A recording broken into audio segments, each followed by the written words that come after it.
আসসালামু আলাইকুম। আমি আফসানা আলমগীর খান স্বাগত জানাচ্ছি এনটিভির দুপুরের খবরে। ক্রাউন সিমেন্ট শিরোনাম দেখছিলেন, এবার চলে যাচ্ছি পুরো খবরে। দেশ জুড়ে বেড়েছে শীতের তীব্রতা। কনকনে ঠান্ডা, ঘন কুয়াশার সাথে বইছে হিমেল হাওয়া। এতে ভোগান্তিতে পড়েছেন সাধারণ মানুষ। বিশেষ করে নিম্ন আয়ের মানুষের ভোগান্তির শেষ নেই। শীতের তীব্রতা বাড়ায় হাসপাতালগুলোতে বাড়ছে ঠান্ডাজনিত রোগীর সংখ্যা। আবহাওয়া অফিস জানিয়েছে, উত্তরের ৬ জেলায় মৃদু শৈত্যপ্রবাহের কারণে সেখানকার জনজীবন বিপর্যস্ত হয়ে পড়েছে। তামজিদ সুমনের রিপোর্ট। রাজধানী ঢাকায় এমন চিত্র তখনই দেখা যায় যখন শীতের তীব্রতা কয়েক গুণ বেড়ে যায়। ঠান্ডা সহ্য করতে না পেরে এভাবেই আগুনের পাশে বসে শীত নিবারণের চেষ্টা। শীতের কারণে স্বাভাবিক কাজ করতে পারছেন না বৃদ্ধ কুদ্দুস আলী। কাম কর্ম করতে হাত পা লারণ জানা, শ্বাসকষ্ট তো ধরে গেছে ঠান্ডায়, বিভিন্ন রোগে ধরে গেছে। এবছর ঢাকায় শীতের তীব্রতা অনেক বেশি, সাথে হিমেল বাতাস আর ঘন কুয়াশার কারণে দিনের আলোতেও বেশি শীত অনুভূত হচ্ছে। শুক্রবার ঢাকার সর্বনিম্ন তাপমাত্রা 13.6 ডিগ্রি সেলসিয়াস রেকর্ড করা হয়েছে, আর দেশের সর্বনিম্ন তাপমাত্রা রেকর্ড করা হয়েছে তেঁতুলিয়ায় 8.3 ডিগ্রি সেলসিয়াস, যা এবছরের সবচেয়ে কম তাপমাত্রা। তীব্র এই শীতের কারণে খেটে খাওয়া মানুষের বিপদ বেড়েছে কয়েক গুণ। কাজ কামে যায় যে শীতের লেগে যাইতে পারি না, শীত বেশি লাগে। ইনকামের তো দরকারই ভাই, শীতে লেগে যাবারই হইতেছি না, শীত বেশি, ঠান্ডা বাতাস। যখন খালি গাড়ি চালাই তখন শীত করে, যাত্রী কম নাই, শীতে বাইরে মানুষ বাইরে বেড়ে না। হিমেল হাওয়া ও কনকনে ঠান্ডায় বিপর্যস্ত হয়ে পড়েছে জনজীবন। বিশেষ করে বৃদ্ধ ও শিশুদের কষ্ট বেড়েছে। মেনলি বেড়াতে আসছি ঢাকাতে, আসার পরে দেখতে পাচ্ছি যে এখানে প্রচণ্ড ঠান্ডা, বিশেষ করে আজকে এবং গতকালকে 2 দিন বেশি ঠান্ডা। ঠান্ডাতে প্রবলেম হচ্ছে মূলত কি, বাচ্চারা তো ঠান্ডাটা হয়ে সর্দি হয়ে যাচ্ছে। শীতের কারণে রাজধানীর হাসপাতালগুলোতে বাড়ছে রোগীর সংখ্যা। বিশেষ করে শিশু ও বৃদ্ধরা শীতজনিত রোগে আক্রান্ত হচ্ছেন বেশি। আবহাওয়া পূর্বাভাস বলছে, সপ্তাহখানেকের মধ্যে কুয়াশা কমে গেলেও সামনের দিনে শীতের তীব্রতা আরও বাড়বে। আগামী 7 তারিখ পর্যন্ত কম বেশি চলবে। এরপরে তো যে তীব্র কুয়াশা বা ঘন কুয়াশা যেটা আছে, কুয়াশার ভাবটা কেটে যাবে। কুয়াশার ভাবটা কেটে গেলে দিনের তাপমাত্রাটা বাড়বে।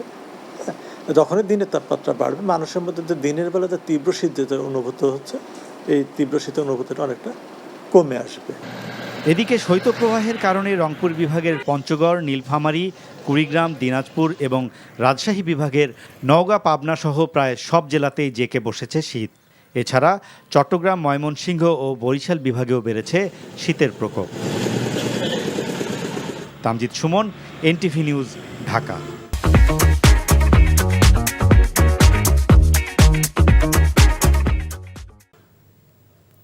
বিএনপি মহাসচিব মির্জা ফখরুল ইসলাম আলমগীর বলেছেন, দেশের মানুষ ফ্যাসিবাদ থেকে বেরিয়ে এসেছে, এখন নতুন করে বাংলাদেশকে গণতান্ত্রিক রাষ্ট্রে পরিণত করা হবে। তিনি বলেন, ফ্যাসিস্টরা রাষ্ট্রের সমস্ত ক্ষমতা দখল করে নিরঙ্কুশ করতে চায়, তারপর ভয়ভীতি দেখিয়ে ফোবিয়া তৈরি করে, যাতে করে কেউ কথা বলতে না পারে। দিনাজপুর সরকারি কলেজের অর্থনীতি বিভাগের 50 বছর পূর্তি উপলক্ষে সুবর্ণ জয়ন্তী এবং গুণীজন সম্মাননা অনুষ্ঠানে তিনি একথা বলেন। অনুষ্ঠানের প্রধান অতিথি মির্জা ফখরুল ইসলাম আলমগীরকে কলেজের বিভিন্ন বিভাগ থেকে ফুলেল শুভেচ্ছা এবং ক্রেস্ট প্রদান করা হয়। এ সময় শিক্ষক, শিক্ষার্থী ও জেলা বিএনপি নেতাকর্মীরা উপস্থিত ছিলেন। দিনাজপুর সরকারি কলেজে 6 বছর অর্থনীতি বিভাগে শিক্ষক ছিলেন মির্জা ফখরুল ইসলাম আলমগীর। ফ্যাসিবাদ ওই জায়গায় যে একটা নির্বাচন হয়, নির্বাচনে জয়লাভ করে, তারপরে সমস্ত ক্ষমতা দখল করে নিয়ে, রাষ্ট্রকে দখল করে নিয়ে সে তার ক্ষমতাকে নিরঙ্কুশ করতে চায় এবং দেশে, রাষ্ট্রে একটা ভয়, একটা ভীতি, একটা ফিয়ার ফোবিয়া তৈরি করে, যেন কেউ কোনো কথা বলতে না পারে। আল্লাহর অশেষ রহমতে আমরা সেই জায়গা থেকে বেরিয়ে এসেছি। সে জায়গায় বেরিয়ে এসে একটা সুযোগ সৃষ্টি হয়েছে যে আমরা নতুন করে বাংলাদেশকে গণতান্ত্রিক রাষ্ট্রে পরিণত করব।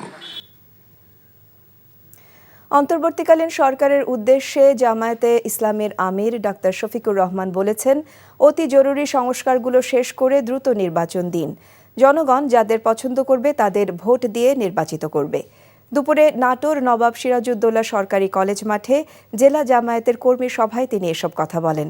যারা ক্ষমতায় থাকার জন্য হত্যা, দুর্নীতি, লুটপাটকে বেছে নেয় তাদের বাংলাদেশে রাজনীতি করার কোনো অধিকার নেই বলেও মন্তব্য করেন জামায়াত আমির। জেলা জামায়াতের আমির ডক্টর মীর নুরুল ইসলামের সভাপতিত্বে কর্মী সভায় দলের কেন্দ্রীয় সহকারী সেক্রেটারি জেনারেল রফিকুল ইসলাম খান সহ বিভিন্ন পর্যায়ের নেতৃবৃন্দ বক্তব্য রাখেন।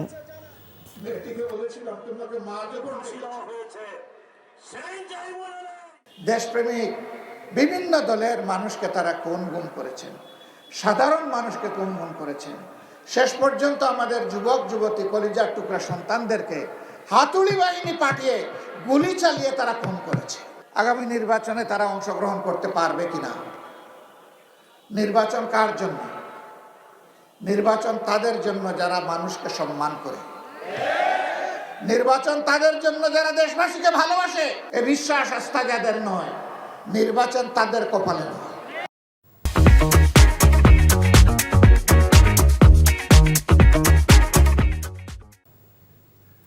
জনপ্রশাসন সংস্কার কমিশনের প্রতিবেদনে আন্তঃক্যাডার বৈষম্য নিরসনে তাদের মতামতের প্রতিফলন দেখতে চান প্রশাসন ছাড়া বাকি 25 ক্যাডারের কর্মকর্তারা।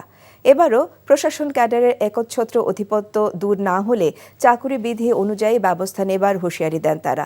সকালে রাজধানী ঢাকায় আন্তঃক্যাডার বৈষম্য নিরসন পরিষদ আয়োজিত এক আলোচনা সভায় পদোন্নতি, বেতন, সুযোগ সুবিধা না পাওয়া সহ প্রশাসন ক্যাডারের কর্মকর্তাদের কাছ থেকে বঞ্চনার কথা তুলে ধরা হয়।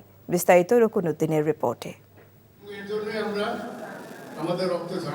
25 ডিসেম্বর সমাবেশ করে উপসচিব পদে পদোন্নতিতে জনপ্রশাসন সংস্কার কমিশনের প্রস্তাবিত সুপারিশ বাতিল, এমনকি কমিশনের চেয়ারম্যানের পদত্যাগ দাবি করেন প্রশাসন ক্যাডারের কর্মকর্তারা। আর শুক্রবার সমাবেশ করলেন বাকি 25 ক্যাডারের কর্মকর্তারা। মূল দাবি বৈষম্য দূর করা। সমাবেশে বক্তারা তুলে ধরেন কিভাবে বছর বছর পদোন্নতি, বেতন, সুযোগ সুবিধা এমনকি সম্মানের ক্ষেত্রেও তাদের পেছনে ফেলে রাখা হয়েছে। প্রশাসন ক্যাডারই কর্তৃত্ববাদের মাধ্যমে তা জিইয়ে রেখেছে আর সামনের দিনেও একই পথে হাঁটতে চায় বলেও মনে করেন তারা। তারা শাসকের ভূমিকায় রয়েছে, তারা বিভিন্নভাবে বিভিন্ন ওয়েতে সমতায়, মর্যাদায়, সম্মানে সব জায়গায় তারা এই 25 ক্যাডারকে বঞ্চিত করেছে। কত মানুষের মধ্যে ক্ষোভ আছে, কত মানুষ বঞ্চিত, কত মানুষ অসম্মানিত। অত্যন্ত দুর্ভাগ্যজনকভাবে রাষ্ট্রযন্ত্রের বিশেষ এক শ্রেণীর কাছে প্রভুত্ববাদ হয়ে দাঁড়িয়েছে একটা নির্লজ্জ ফ্যাশনের। চারপাশ ঘিরে থেকে প্রশাসন ক্যাডাররা অন্য ক্যাডার এমনকি জনমানুষের কাছ থেকেও সরকারকে বিচ্ছিন্ন করে রেখেছে বলে দাবি করেন আলোচকরা। পেশাভিত্তিক তার যে কন্ট্রিবিউশন, সেটা যদি তারা স্ব ক্যাডার বা স্ব মন্ত্রণালয়ে রাখতে পারে, তাহলেই জনবান্ধব সিভিল সার্ভিস তৈরি হবে। ক্যাডার সার্ভিসে থাকার ফলে সুপিরিয়র সার্ভিস স্কুলের মাধ্যমে আমাদের মন্ত্রণালয় যাওয়ার যে সুযোগ ছিল, সেই রাস্তা বন্ধ করার চেষ্টা চলছে বলে আমরা মনে করছি। এবারও বৈষম্য দূর না করলে চাকুরি বিধিমালা অনুযায়ী ব্যবস্থা নেবার হুঁশিয়ারি দিয়ে ঘোষণা করা হয় পরবর্তী কর্মসূচি। এই অন্যায়গুলি ক্রমাগত চলতে পারবে না, এগুলি একটা সময় বিস্ফোরণ হবে এবং তখন কিন্তু এই প্রশাসন ক্যাডারের নিজেরা এককভাবে আদায় করে নেওয়া, এগুলি সবই কিন্তু একসময় আপনাদেরকে বুমেরাং হয়ে যাবে। জনপ্রশাসন সংস্কার কমিশন চূড়ান্ত সুপারিশে 25 ক্যাডারের মতামত প্রতিফলন দেখতে চায় নেতৃবৃন্দ। আর এ দ্বারা অব্যাহত থাকলে আমরা চাকরি বিধি অনুযায়ী পরবর্তী ব্যবস্থা গ্রহণ করব। বৈষম্য নিরসন ও সংস্কারের প্রতিশ্রুতি নিয়ে অন্তর্বর্তী সরকার গঠিত হয়েছে উল্লেখ করে আন্তঃক্যাডার বৈষম্য নিরসনে সরকারের সহযোগিতাও চান সবাই। রকুনউদ্দিন, এনটিভি নিউজ, ঢাকা। ঢাকা বিশ্ববিদ্যালয় কেন্দ্রীয় ছাত্র সংসদ ডাকসু নির্বাচনের বিষয়ে আন্তরিক বিশ্ববিদ্যালয় প্রশাসন উল্লেখ করে সব ছাত্র সংগঠনের সাথে বসে ডাকসু নির্বাচনের রোড ম্যাপ তৈরি করা হবে বলে জানিয়েছেন ঢাকা বিশ্ববিদ্যালয়ের উপাচার্য নিয়াজ আহমেদ খান। সকালে বিশ্ববিদ্যালয়ের আইবিএ ভবনে এক সংবাদ সম্মেলনে একথা জানান তিনি। 2024-25 সেশনে 33তম ব্যাচের বিবিএ বিভাগের ভর্তি পরীক্ষা আজ থেকে শুরু হয়েছে বলেও জানান উপাচার্য। বিবিএ বিভাগের 120টি সিটের বিপরীতে ভর্তি পরীক্ষায় অংশগ্রহণ করেছে মোট 10,278 জন। এর মধ্যে 5,996 জন পুরুষ এবং 4,282 জন নারী শিক্ষার্থী। বিশ্ববিদ্যালয়ের 5টি সেন্টারে পরীক্ষা নেওয়া হয়। লিখিত পরীক্ষার ফলাফল ঘোষণা করা হবে 15 জানুয়ারি। তবে আমরা চাই যে সবার মধ্যে মোটামুটি একদম ঐক্যমত না হোক, কিন্তু একটু ব্রড বেসড যাতে একরকম সমঝোতা হয়, একটা চুক্তির মতো হয়। সবাইকে নিয়ে আমরা করতে চাই এই নির্বাচনটি উৎসবমুখর পরিবেশে, সবার বহুদিন পর একটি মুক্ত পরিবেশে এই সুযোগটি তৈরি হয়েছে। আমরা চাই যে এই কাজটি যতদূর সম্ভব সবাইকে নিয়ে নিখুঁতভাবে করতে। দেশের বিভিন্ন জেলায় দাম না পেলেও কৃষকের উৎপাদিত সবজি রাজধানীতে বিক্রি হচ্ছে চড়া মূল্যে। সবজি ভেদে দামের ব্যবধান প্রায় 20 থেকে 40 টাকা পর্যন্ত। বগুড়ার 2 টাকার ফুলকপি ঢাকায় বিক্রি হচ্ছে 30 থেকে 40 টাকায়। বেড়েছে পেঁয়াজের দাম। ক্রেতারা বলছেন মধ্যস্বত্বভোগীদের জন্য কৃষকরা দাম পান না। মিসবাহ হাসানের রিপোর্ট। বগুড়ার রাজাবাজার। শীতকালীন সবজির সমারোহ যেমন বেশ, তেমনি দামও হাতের নাগালে। একটি ফুলকপি মান ও আকার ভেদে বিক্রি হচ্ছে 2 থেকে 5 টাকা। দিন কয়েকের ব্যবধানে দাম কমে যাওয়ায় বিপাকে কৃষক। তবে সাধ্যের মধ্যে সবজি কিনতে পেরে খুশি ভোক্তারা। কপি গাছ কাটে ভাল দিচ্ছে, দাম হয় না দেখে, খাদ না ভ্যান ভাড়া দিয়ে 200-100 টাকা হাতত যায়। আলু সবজি সবকিছু দামই কম, আমার বেশ স্বস্তি পাচ্ছি বাজার করতে এখন। রাজধানীর কারওয়ান বাজার। উত্তরাঞ্চলের জেলাগুলো থেকে আনা পণ্য পাইকারি দামে বিক্রি হয় এই বাজারে। 2 টাকার সেই ফুলকপি এই বাজারে বিক্রি হচ্ছে 20 থেকে 40 টাকায়। যদিও এত দাম বৃদ্ধি কেন তার কোনো সদুত্তর নেই এই বিক্রেতার কাছে। ফুলকপি ভালো মন্দ অনেক আছে, ফুলকপিতে বিভিন্ন কোয়ালিটিতে বিক্রি হয়, বিভিন্ন দামে বিক্রি হয়। 2 টাকা না, আমরা 20 টাকাও পাচ্ছি না। খুলনার তুলনায় এখানে একটু বেশি, খুলনায় আরো সস্তা। রাজধানীর বাজার ভেদে এর দাম আরো বেড়ে যায়। বেগুন মান ভেদে বিক্রি হচ্ছে 40 থেকে 60 টাকা, নতুন আলু 40 টাকা। তবে মৌসুমী হিসেবে দাম বেশি বলছেন ক্রেতারা। এখনো মানুষের সহনীয় পর্যায়ে আসেনি। আয়ের অনুযায়ী, ইনকাম অনুযায়ী খরচ বাইরে গেছিল, একটু স্বস্তি পাইছে। সপ্তাহের ব্যবধানে 10 টাকা বেড়েছে পেঁয়াজের দাম। প্রতি কেজি পেঁয়াজ বিক্রি হচ্ছে 60 থেকে 70 টাকা। বেড়েছে সোনালী মুরগির দাম, ওঠানামার মধ্যে রয়েছে ব্রয়লার মুরগি। সোনালী আপনার 350, আবার হাইব্রিড যেটা আছে 330, আর ব্রয়লার আপনার বড়গুলো আছে আপনার 200, ছোট সাইজ আছে 190, 200। 50 টাকা একটু কমছে, কিন্তু দেখা যায় যে না, সেই 60 টাকা করে নিতে হলো। সরকার বাড়াইছে 8 টাকা, তাতে সবাই পর্যাপ্ত পরিমাণ দিতেছে না। রূপচাঁদা আজকে প্রায় 10 দিন যাবৎ বাজারে তেলে নাই। এখনো স্বাভাবিক হয়নি ভোজ্য তেলের সরবরাহ। 10 দিনের ব্যবধানে বেড়েছে চালের দাম। Misbah Hasan, NTV news, Dhaka. এবছর সরকারের আমন চাল সংগ্রহ লক্ষ্যমাত্রা ব্যাহত হবার আশঙ্কা দেখা দিয়েছে। সরকারের সাথে চুক্তি হলেও লোকসানের কারণ দেখিয়ে আমন ধান সরবরাহ করতে চাইছেন না নওগাঁর মিল মালিকরা। তাদের অভিযোগ, সরকার যে দামে চাল কিনছে তাতে কেজি প্রতি তাদের 5 থেকে 7 টাকা লোকসান হবে। তবে খাদ্য কর্মকর্তারা বলছেন মিল মালিকরা চাল দিতে বাধ্য। নওগাঁ থেকে আসাদুর রহমান জয়ের পাঠানো রিপোর্ট। খাদ্য উদ্বৃত্ত জেলা নওগাঁ। এখানকার বেশিরভাগ মিল মালিকদের সাথে আমন চাল ক্রয়ে চুক্তি করেছে সরকার। মিল মালিকদের কাছ থেকে সরকার প্রতি কেজি আমন চাল কিনবে 47 টাকা কেজি দরে। মিল মালিকদের দাবি, বর্তমানে ধানের উৎপাদন খরচ বৃদ্ধির কারণে কৃষকদের কাছ থেকে বেশি দামে কিনতে হচ্ছে ধান। এতে কেজি প্রতি তাদের 5 থেকে 60 টাকা লোকসান গুনতে হবে। চলতি মৌসুমে নওগাঁ জেলা থেকে 17,500 মেট্রিক টন চাল কিনবে সরকার। বিগত বছরগুলোতে শতভাগ সংগ্রহ সম্পূর্ণ হলেও এবারের চিত্র ভিন্ন। অন্তত 20% মিল মালিক ও চাল ব্যবসায়ীরা সরকার সাথে কোনো ধরনের চুক্তিতে যায়নি। 20% মিল মালিক চুক্তি করে নাই। যারা চুক্তি করেছে তারা চাউল সরবরাহ করতেছিল। বাজারটা পর্যায়ক্রমিকভাবে বৃদ্ধি পেতে পেতে বর্তমানে আমাদের উৎপাদন ব্যয়, সরকারের যে চাউলটা আমরা সরকারি খাদ্য গুদামে সরবরাহ করছি, তার উৎপাদন ব্যয় প্রায় 53 টাকা থেকে 54 টাকা। হয়রাজ সরকার আমাদের দিচ্ছে 47 টাকা, অর্থাৎ প্রতি কেজিতে আমাদের 7 থেকে 8 টাকা লস গুনতে হচ্ছে। বাজারে ধান চালের দাম বেশি থাকায় মিল মালিক ও চাল ব্যবসায়ীরা সময়মতো সরকারি খাদ্য গুদামে চাল সরবরাহ করতে পারছে না বলে স্বীকার করলেন এই সরকারি কর্মকর্তা। 2 মাস মতো সময় আছে, এর মধ্যে আমার সমস্ত চাল তারা আমার গোডাউনে দিয়ে দিবে। আর আমরা মিল বা অন্যান্য জায়গাও আমরা তদারকি করছি যাতে চাউলের দামটা আরও কমানো যায় এবং মিলাররা যাতে আরও দ্রুত গতিতে চাউল দিতে পারে। আমরা চেষ্টা করতেছি শতভাগ সংগ্রহটা যেন হয় এবং সেই মোতাবেক আমরা মিলের দিকে গুদামে চাউল দেওয়ার জন্য উদ্বুদ্ধ করতেছি। তবে এখন পর্যন্ত 45% চাল সংগ্রহ সম্পন্ন হয়েছে বলে দাবি করেছেন জেলা খাদ্য বিভাগের এই কর্মকর্তা। আমন সংগ্রহ মৌসুমে নওগাঁ জেলায় আমাদের 20,500 মেট্রিক টন চালের লক্ষ্যমাত্রা ছিল। আমরা 17,500 চুক্তি করতে পেরেছি। তো এর ভিতরে আমরা এ পর্যন্ত প্রায় 7,000-এর উপরে সংগ্রহ করেছি। সারা দেশে ধান চাল সংগ্রহ চলবে আগামী 28 ফেব্রুয়ারি পর্যন্ত। NTV news desk.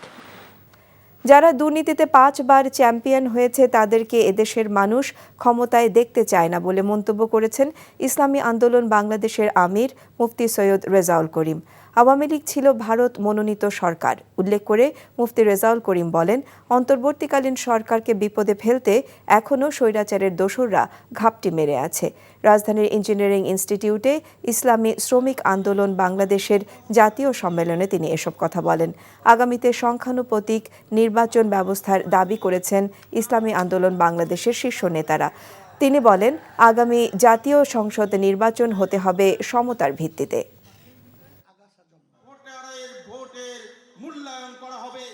দেশের আসলে আওয়ামী লীগ সরকারটা মূলত ভারতেরই সরকার ছিল, কারণ তাদের সমস্ত কার্যক্রমগুলো ভারতের স্বার্থ রক্ষার জন্য আমরা লক্ষ্য করেছি। তাম বিশ্বের মধ্যে 5 বার চোরের দিক থেকে ফাঁস বানিয়েছে, দুর্নীতিতে চ্যাম্পিয়ন হয়েছে।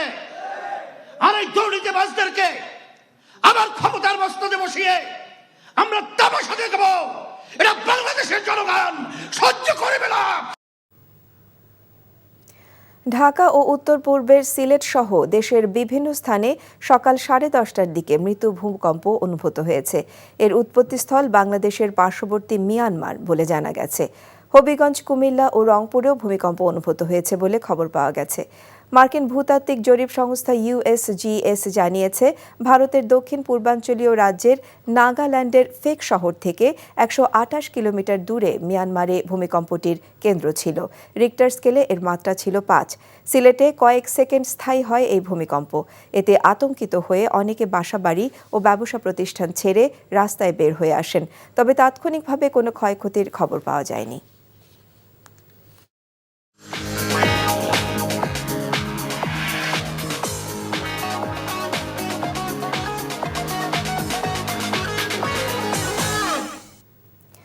নগদ নিবেদিত অর্থনীতির খবর। সংযুক্ত আরব আমিরাতের স্বর্ণের দাম 2 সপ্তাহের ব্যবধানে সর্বোচ্চ পর্যায়ে পৌঁছেছে। খালিজ টাইমসের প্রতিবেদনে এ তথ্য জানানো হয়েছে। বলা হয়, দেশটির স্পট গোল্ডের দাম 1% বেড়ে প্রতি আউন্স $2,649.73 হয়েছে, যা 18 ডিসেম্বরের পর সর্বোচ্চ।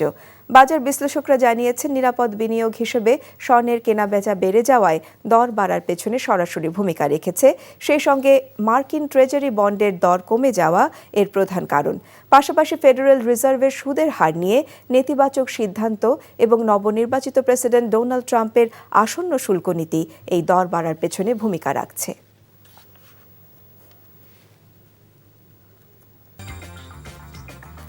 এই ছিল দুপুরের খবরে। এই খবরের ভিডিও সহ আপডেট জানতে ভিজিট করুন NTV অনলাইন www.ntvbt.com। এছাড়াও NTVর জনপ্রিয় সব অনুষ্ঠান ও খবরের আপডেট জানতে ভিজিট করুন আমাদের ইউটিউব এবং ভেরিফাইড ফেসবুক পেজ। 5টায় দেশের খবর দেখার আমন্ত্রণ রইল। ধন্যবাদ সবাইকে।